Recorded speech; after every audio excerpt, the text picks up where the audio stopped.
സമരമാണ് ഗ്രോവാസുവിന് ജീവിതം. പോരാട്ടങ്ങൾ ഓരോന്നും മനുഷ്യാവകാശങ്ങൾ സംരക്ഷിക്കുന്നതിനു വേണ്ടി, വ്യവസ്ഥിതികൾക്കെതിരെ. രക്തസാക്ഷികൾ സിന്ദാബാദ്, പശ്ചിമഘട്ട കൊലയാളികളെ ശിക്ഷിക്കുക സിന്ദാബാദ്. സമീപനാളിൽ കുന്നമംഗലം കോടതിയിൽ ജില്ലാ ജയിലിൽ കണ്ടു ഗ്രോവാസുവിന്റെ സമരവീര്യം. കൊലയാളികൾ സിന്ദാബാദ്.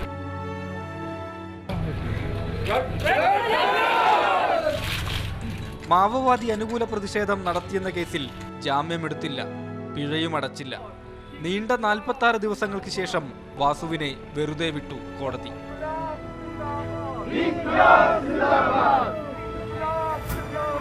8 പേരെയാണ് പശ്ചിമഘട്ടത്തിൽ വെച്ചിട്ട് ഈ ഭരണകൂടം വെടിവെച്ചിട്ട്.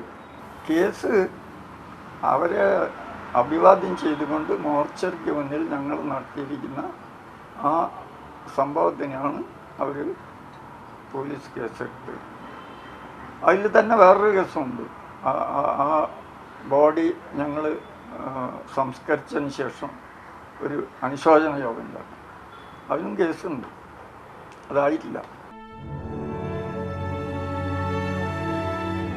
തികഞ്ഞ ആദർശം പിൻപറ്റുമ്പോൾ വിയർപ്പാണ് മൂലധനം. അതാണ് വാസുവേട്ടന്റെ തൊഴിലാളി വർഗ സിദ്ധാന്തം, ഊർജം. ഇതുവരെ എത്ര സമരങ്ങളിൽ പങ്കെടുത്തിട്ടുണ്ടാവും? പറയാൻ പറ്റില്ല.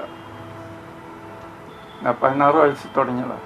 കോഴിക്കോട് താലൂക്ക് നെയ്ത്തൊഴിലാളി യൂണിയൻ്റെ നേതൃത്വത്തിൽ നടന്ന കോഴിക്കോട്ടെ മുഴുവൻ നെയ്ത്ത് ഫാക്ടറികളിലെയും ആയിരക്കണക്കിന് തൊഴിലാളികളുടെ പണിമുടക്കത്തിൽ പങ്കെടുത്തുകൊണ്ട് 3 മാസക്കാലം പങ്കെടുത്തുകൊണ്ട് തുടങ്ങിയതാണ്. 1964 കോമൺവെൽത്ത് പണിമുടക്കം നയിച്ചത് ഞാനാണ്. അന്ന് മുതലാണ് ജയിലിൽ കിടക്കാൻ തുടങ്ങിയത്.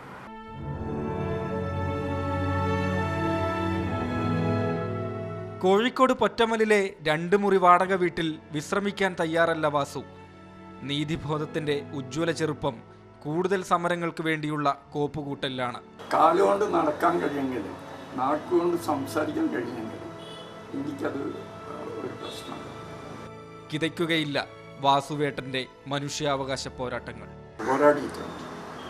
ഇപ്പോഴും വരുന്ന തലമുറയ്ക്ക് വേണ്ടിയിട്ടാണ് ഞാൻ പ്രവർത്തിക്കുന്നത്.